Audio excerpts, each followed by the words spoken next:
Welcome back. Today's story filled with drama and unexpected turns. Hit like, subscribe, and let's jump in. Always be ready was the slogan of the junior explorers.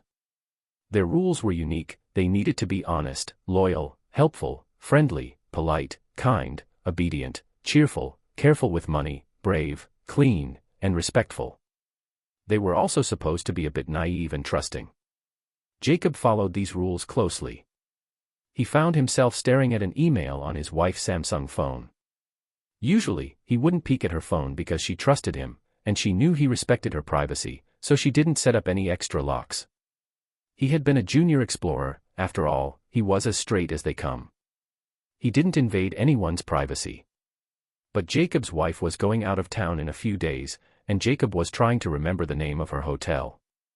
She had told him before, but he hadn't really been paying attention and wanted to avoid an argument about why he hadn't been paying attention. Those arguments were a bit more frequent lately. The trip was going to be their longest time apart after getting married 6 years before, and Jacob had been thinking of doing something romantic, like sending flowers. After all, what better way to show the woman he loved how much he loved her than to send her flowers while she was several thousand miles away without him in Barcelona? It was the city of music, all right, but he wasn't the one she was going to be loving. No, that was going to be Nathan, who was going on the trip, too. After entering the passcode to his wife's phone, the date of their wedding, Jacob found himself reading one of the NSFW emails his wife and Nathan had been trading over the past several weeks. They were talking about strolling down the Rue Royale at night and then taking a boat ride on the Seine under the moonlight. Almost as surprising as the affair itself was the fact that Jacob's wife, Olivia, and her lover, Nathan, were exchanging their messages using their work email accounts. She should have known better. So should Nathan.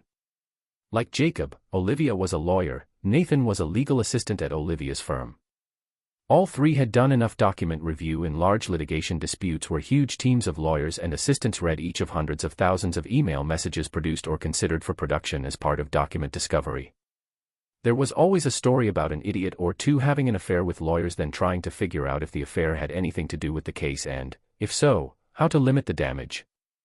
The truth is, the reason Jacob hadn't been paying attention when Olivia told him about the trip and the name of the hotel the team would be using was that something funny was going on.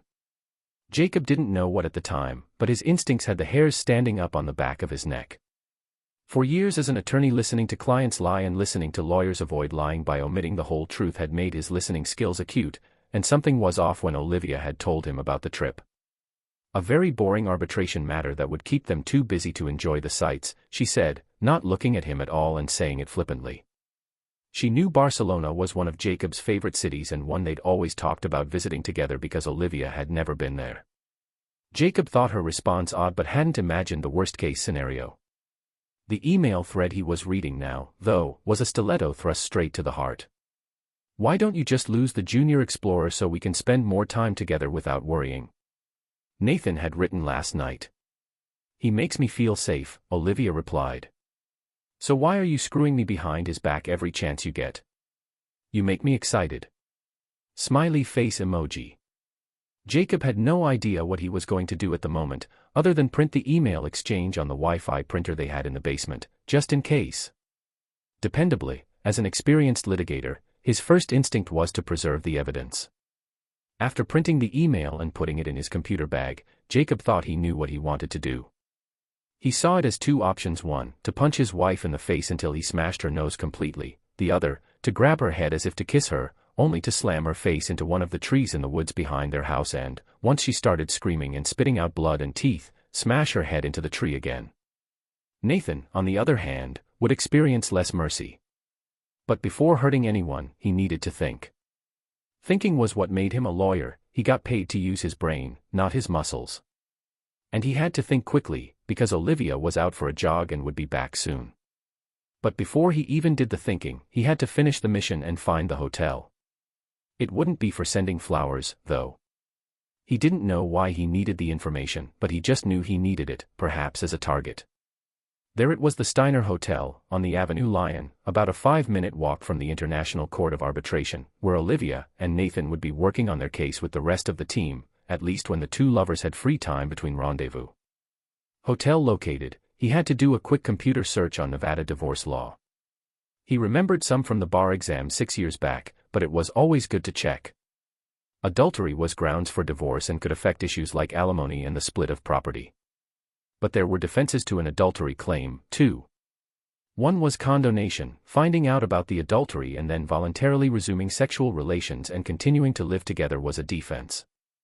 So, he had to get out of the house, and fast. There would be no confrontation. Not yet. He fully intended to hit her with full shock and awe without any unknown unknowns thrown into the mix. He was going to dominate the battle space of the end of this marriage, which meant he would have to lie, not compatible with the explorer law, but this was war. It was Churchill, after all, who said in wartime, "Truth is so precious it should always be attended by a bodyguard of lies." Jacob's lies now would serve a higher purpose. None of them were under oath anyway. He went up to the master bedroom and began packing. He finished quickly and placed the suitcases by the front door. He was nearly through assembling the critical documents he wanted: bank and credit card statements, retirement account and vehicle titles, mortgage documents, and Olivia's latest student loan balance, when she got back from her run. He heard her in the kitchen. When he came up from his basement office, he decided to look harried and out of sorts. He saw her drinking a vitamin water. Her shoulder-length blonde hair was in a ponytail.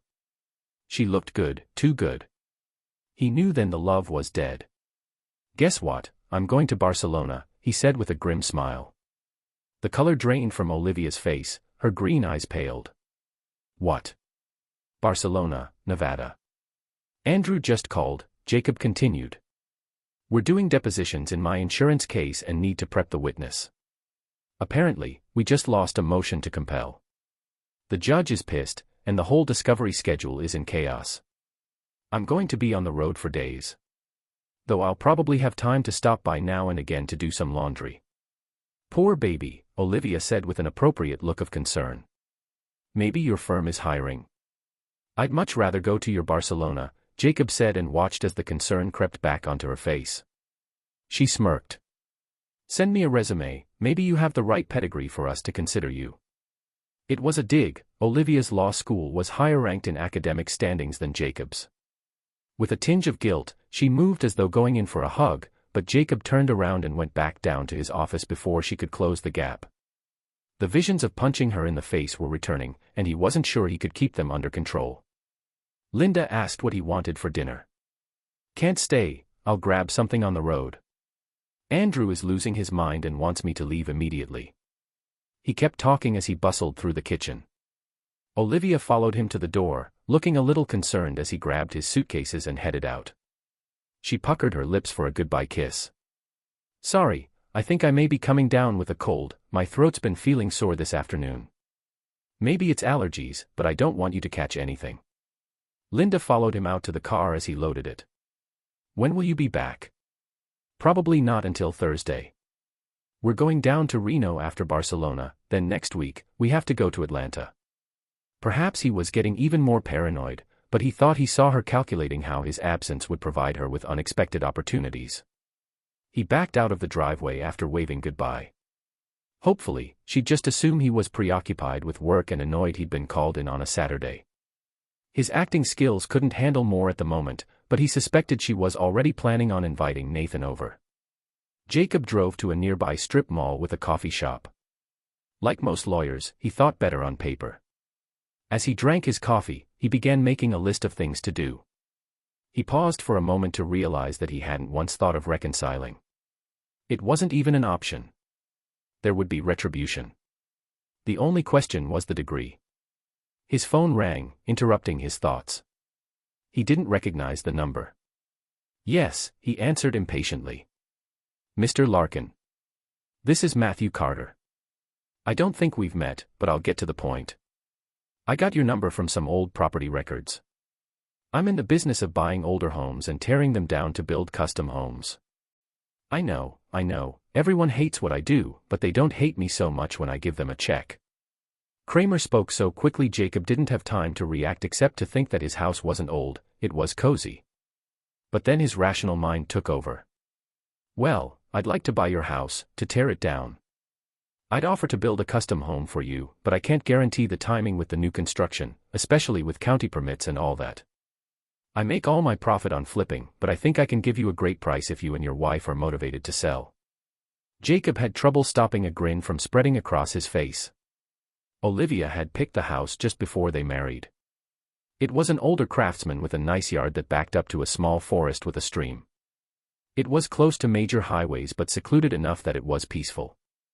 What sold her was the playhouse in the yard, opposite the window to the master bedroom. She loved how it was a house ready for children.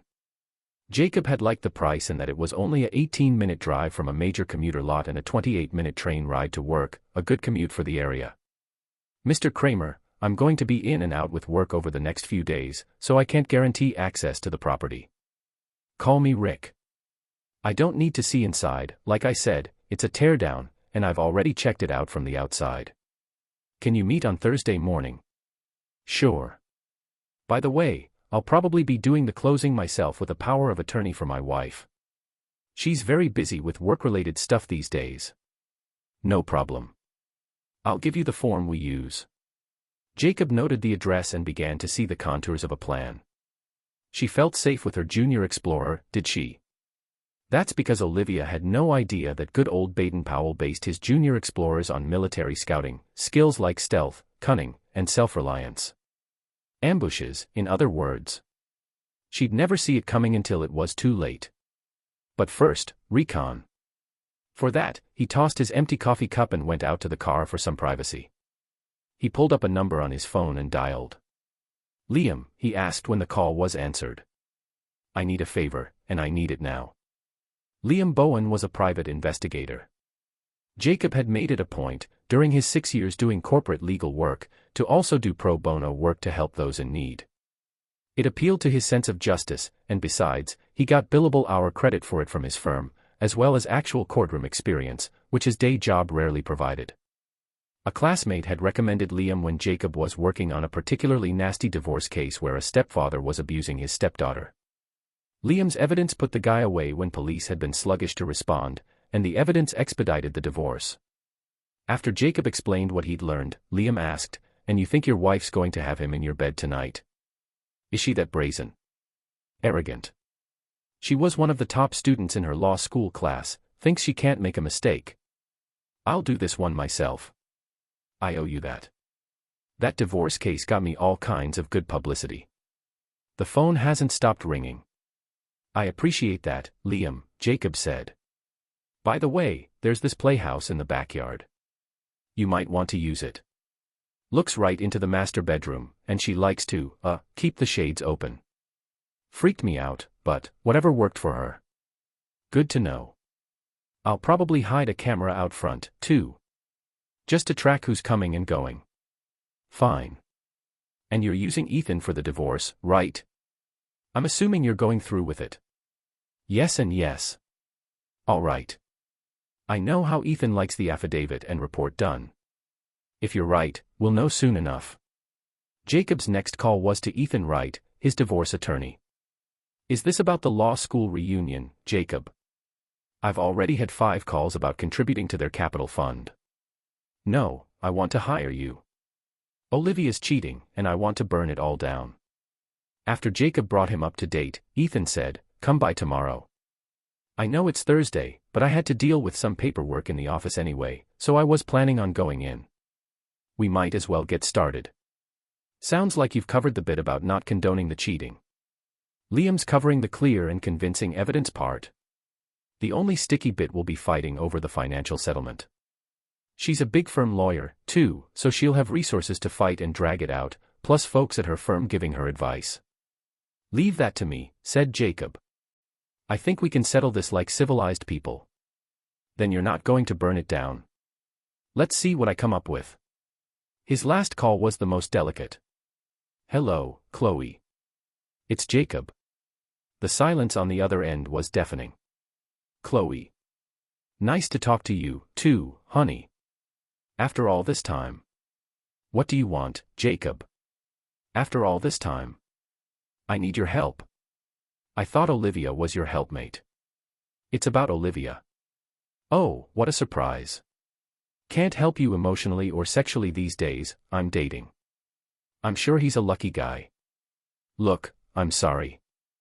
I'm sorry we fooled around and let it ruin the friendship. I'm also sorry that I let Olivia kick you out of my life when I thought we could get back to being friends.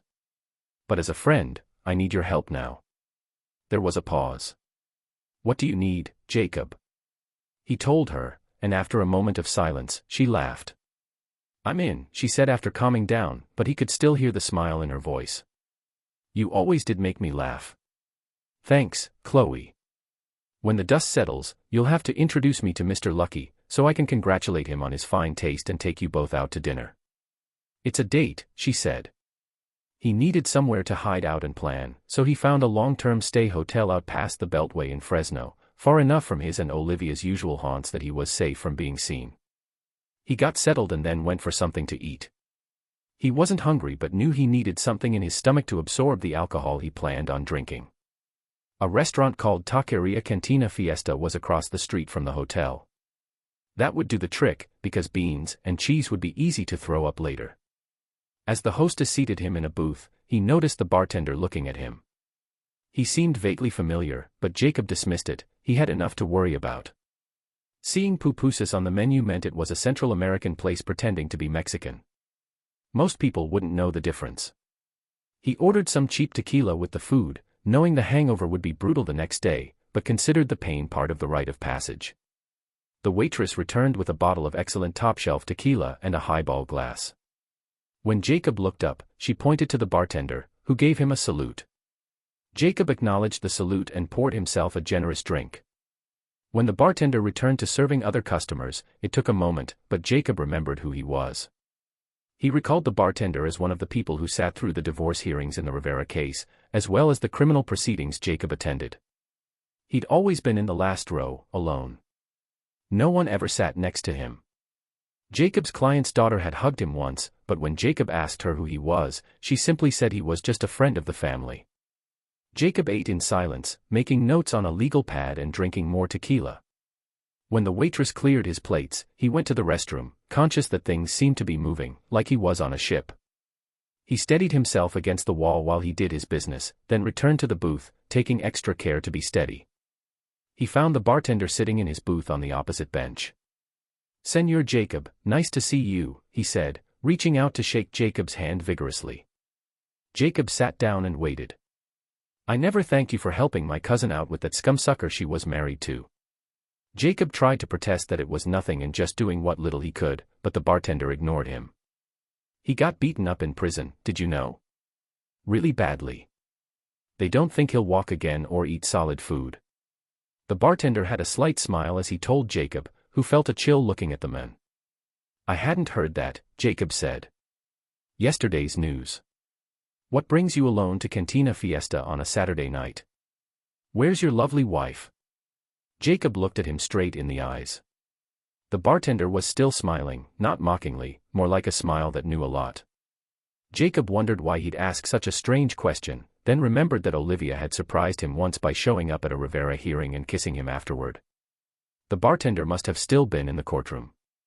"She and I are having problems," Jacob said. He saw no reason to lie. "Like she's screwing someone else?" Again, that knowing smile. Jacob was shocked into silence. "I'm not an attorney, Senor Jacob, but I do know that if you want to keep a secret, you shouldn't write it down and leave the paper in the open." The bartender gestured to Jacob's notepad. It contained doodles showing Nathan getting stabbed, Olivia's name circled with a slash through it, and a to-do list with the phrase, "burn it all." Bad operational security, Jacob thought, but at least he wasn't betraying any client confidences. Every man in your situation has to ask himself what he wants. What is it that you really want, Senor Jacob? What do you most want in the world, not counting money? If you could choose your revenge. Jacob didn't hesitate. "I want to punch her in the nose so hard it breaks, and I want to blacken both her eyes. She has a very pretty face and expressive eyes. I want to destroy that." The bartender's smile broadened. He chuckled, shaking his head. "You, my friend, are not thinking rationally. People who take violent revenge like that go to prison. You don't want to go to prison, not unless it's to visit your clients, right?" The bartender paused, looking at Jacob with sympathy. Jacob nodded. "But perhaps I can be of assistance." The bartender's eyes gleamed. You helped my cousin with her little problem. She could have asked me for help, but for various reasons, she refused. You, however, stepped in and took care of her. Jacob tried to interrupt, insisting he'd only referred her to Liam, who had done the heavy lifting. He didn't see himself as having done much. The bartender waved off Jacob's protests. Helping forgotten people like my cousin is worthy of note on its own. I am in your debt, on behalf of my family. And I repay my debts. I think you could use some help. Jacob gazed at him, starting to understand. I'm afraid I don't remember your name. The bartender's smile turned into a sharp grin. Some call me El Diablo, the devil. The bartender nodded. To my friends, though, I am Diego Martinez. Jacob's eyebrow lifted. What would it take to get a favor from the devil? Sell my soul. Jose's smile vanished, his expression hardening into something serious. Be serious. You're a lawyer, you have no soul. Then, after a pause, the smile returned, and Jacob chuckled, realizing he was joking. Call it professional courtesy, Senor Jacob. Now, just give me your address, your wife's name, and tell me what her daily routine is. Jacob hesitated, his lawyer's instincts flickering, and asked, What exactly are you going to do? I have some ideas, but, what's the phrase? Ignorance is bliss. I think it would be best for you to stay blissfully ignorant for now. It's important you can account for your movements over the next several weeks. Get yourself a burner phone so we can stay in touch, leave the number here at the bar, and then don't come back. It's better that way. Jacob thought for a moment, then took a deep breath and jotted down the information on a napkin, sliding it across the table. No chance of reconciliation, forgiveness, or mercy? Jose asked, his smile gone, his eyes intent and serious. Jacob felt a twist in his gut, realizing he was facing the depth of his feelings in that single question. Taking a deep breath, he steeled himself. Trust and loyalty were his values, and they were gone from his marriage. Olivia had flipped a switch in his brain, and the love had transformed into a hardened resolve. None. Jose relaxed, then nodded. Good. Don't worry about a thing. He gestured for the waitress, who brought the bill. Jose shooed her away, letting Jacob pay and tip generously. He also slid the tequila bottle across the table, warning Jacob to slow down since he'd need his wits for the coming battle. Somehow, Jacob woke up the next morning without a massive hangover. He made it to Ethan's office at 10 a.m., where Liam was already waiting. Sorry, Jacob, Liam said, shaking his head. She's definitely screwing the guy, and in your bed. He was there 2 hours after you called me and didn't leave until this morning. We've got very clear video footage. I made you a copy, but you might not want to look at it. Ethan interjected, better off not looking. Don't want you doing something stupid. Don't worry, Jacob said, taking the DVD from Liam. Just give me the summary. I got up in the playhouse, just like you said, and they were all over each other. Got really clear shots of their faces, and frankly, the rest of them, too, clearly having sex. For what it's worth, it seems like it's just physical. Not much talking. Just a lot of, Liam hesitated, glancing at Jacob. Well, stamina. Sorry, Jacob. Jacob clenched his jaw, the image stinging despite his preparation. Thanks. That makes me feel a lot worse, but I appreciate it. Liam went on, anyway, I know Olivia personally from that party you had last year, so I can identify her.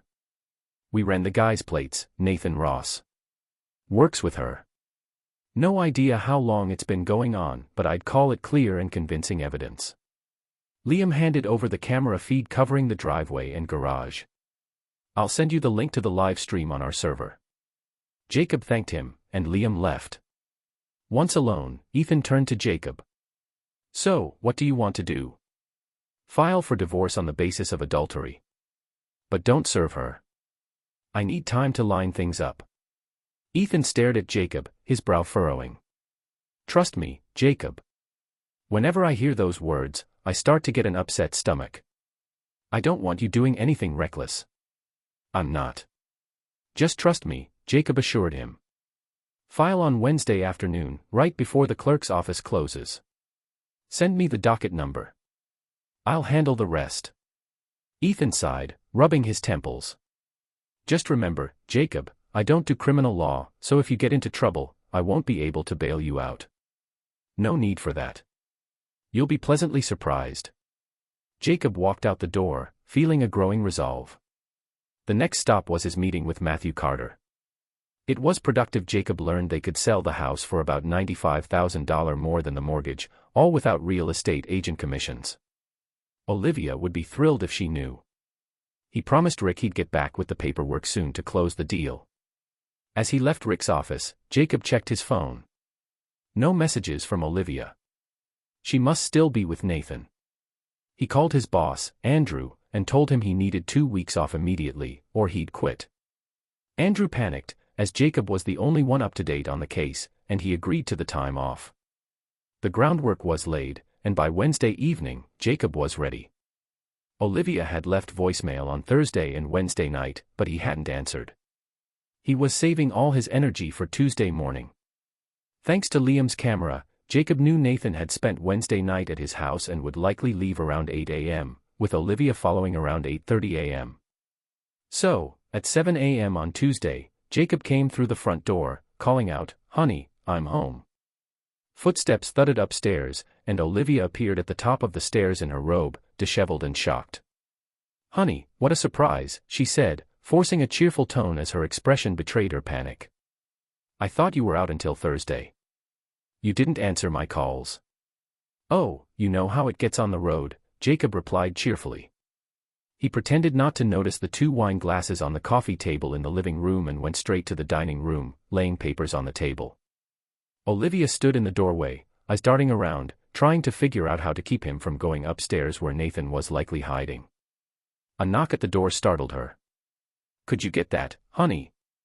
Jacob asked, smiling to himself as he kept his back turned.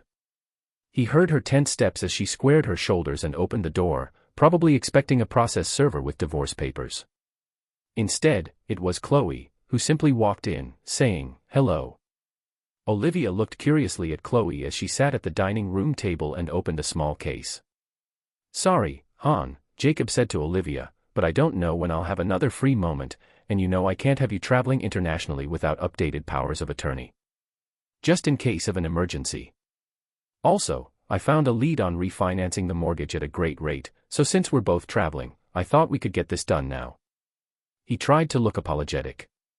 Olivia's face was a mixture of confusion and forced calm as she pointed to Chloe. "And who's this?" "I'm Chloe," Chloe said with a faint smile. "Chloe's a notary," Jacob explained. Olivia visibly relaxed, still worried about Nathan upstairs but less concerned about the documents in front of her. She laughed, trying to cover her nerves. "My junior explorer, always prepared," she said, sitting down with a grin. Jacob handed her a pen and began laying papers in front of her, each flagged with an arrow where she needed to sign. "Take your time if you want to read them," he said casually. "I trust you," Olivia said, rapidly signing each one, her smile frozen. Chloe, meanwhile, notarized the documents, quietly glancing at Jacob when Olivia wasn't looking, both stifling their own quiet amusement. When Olivia went to get her ID, Chloe whispered, "You are one smooth operator." When Olivia returned and resumed signing, Jacob arranged the documents and passed each to Chloe, who lined them up in her notary ledger. After finishing, Chloe put her tools away, gave Jacob a knowing smile, and left. Olivia offered coffee, but Jacob and Chloe declined, wrapping up the session quickly. Once Chloe was gone, Jacob leaned back, preparing to make his exit, giving Olivia time to get Nathan out of the house. "I've got a teleconference now, so I'll be down in my office for a while," he said. Olivia's shoulders slumped in relief as he disappeared into the basement, giving her the chance to get Nathan out the door. He pretended not to hear the footsteps in the garage door opening as Nathan's car pulled out. When the coast was clear, Jacob gathered the papers, left out the cellar door, and drove off without a word to his loving wife. 2 hours later, Jacob was in Ethan's office, where Ethan looked shell-shocked. "You're telling me," Ethan said slowly, "that you got your wife to sign a CC 1406 form accepting service of the divorce complaint and waiving all future service and notice requirements for proceedings?" "Yes. The notarized form is right there." Ethan whistled, shaking his head in admiration. And you're also telling me she signed a property settlement agreement giving you all proceeds from the sale of the house, the vehicles, any jewelry she owns, and complete discretion for disposing of her personal effects, while agreeing to no alimony. Correct. She makes more than I do anyway.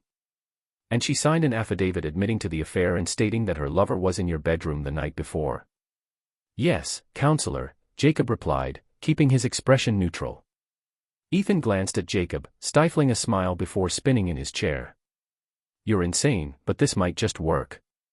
I'll file everything by tomorrow. Consider yourself officially free. By Tuesday afternoon, Jacob felt a quiet satisfaction. Ethan had filed the divorce papers, including Olivia's signed waiver of service and all the affidavits. He was ready for the next steps. The following days were a blur of preparations. Liam's team continued their surveillance, tracking Olivia and Nathan's movements, confirming that Nathan had stopped visiting the house entirely.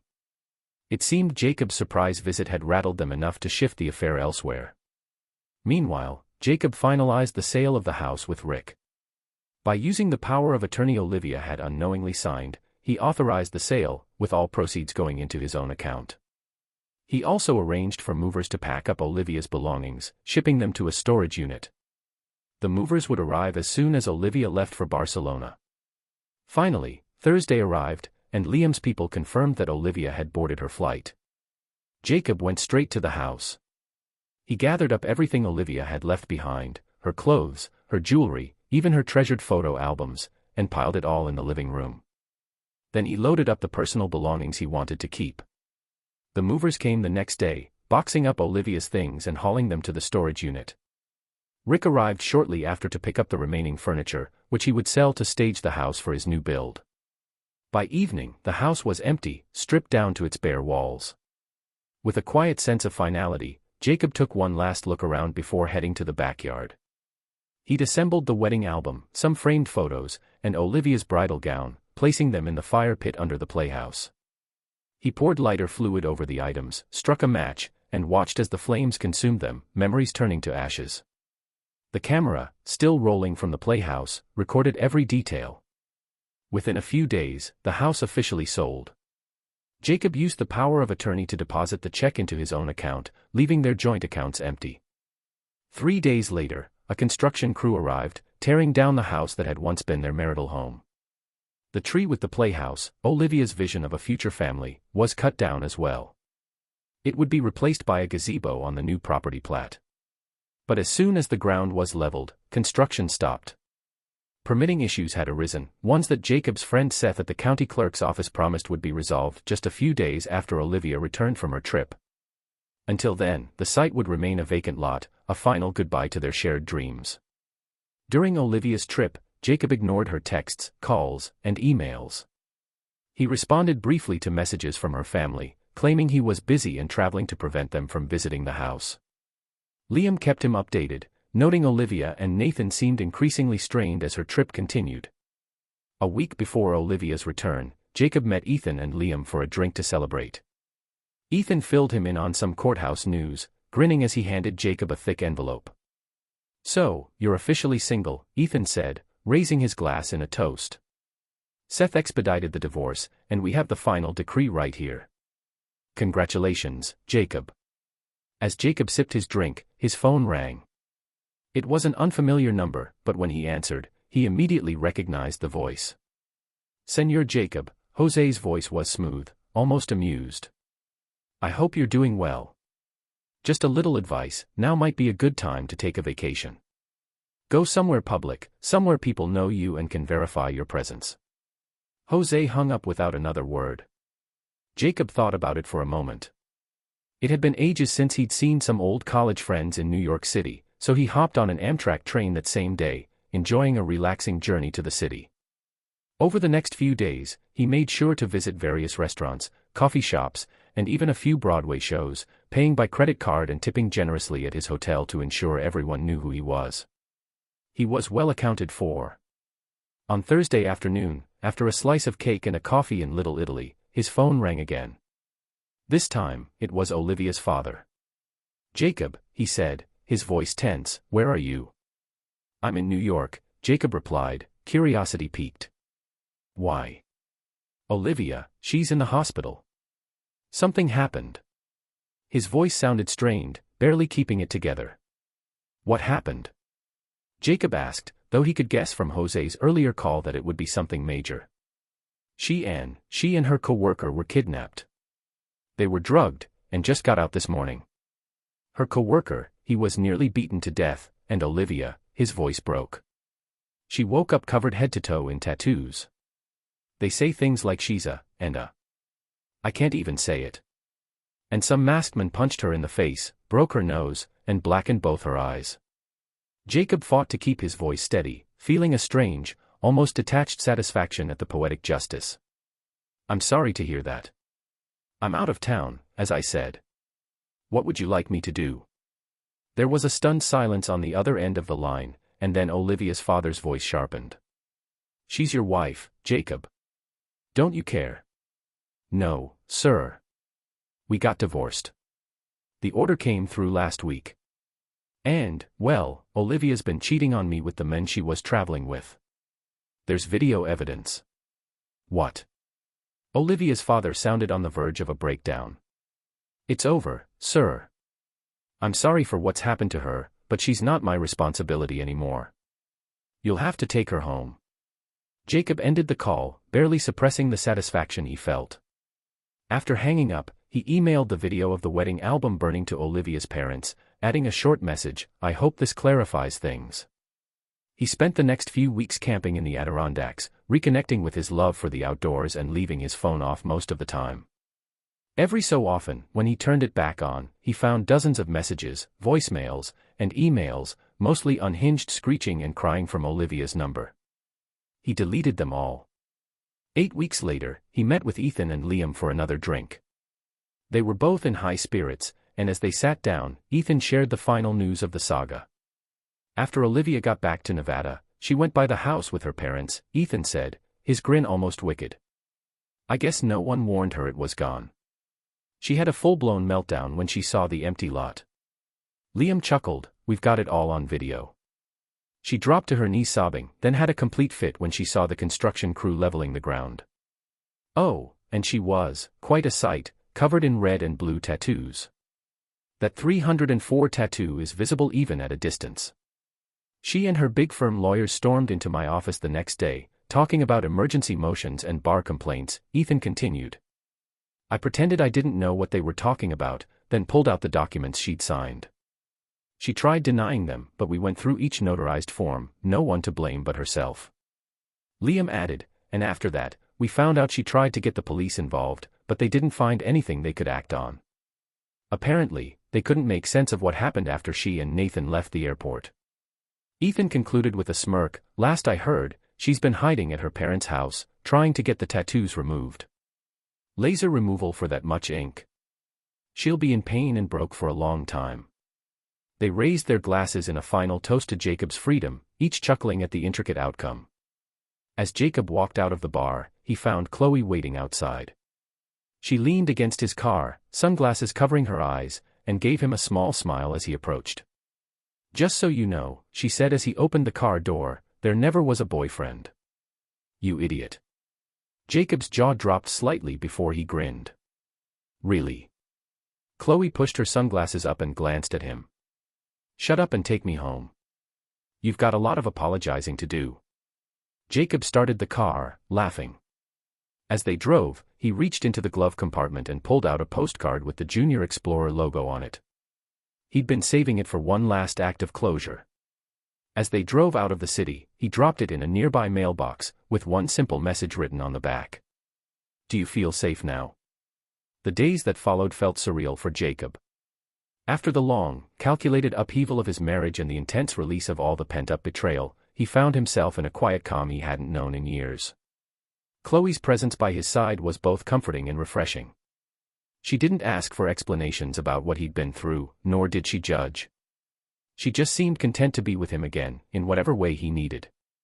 Over the next few weeks, Jacob and Chloe took things slowly, rekindling the friendship and closeness they had before everything had gotten complicated. They spent evenings sharing wine, watching movies, and even camping out in the nearby mountains. For the first time, Jacob felt a weight lift, replaced by something resembling hope.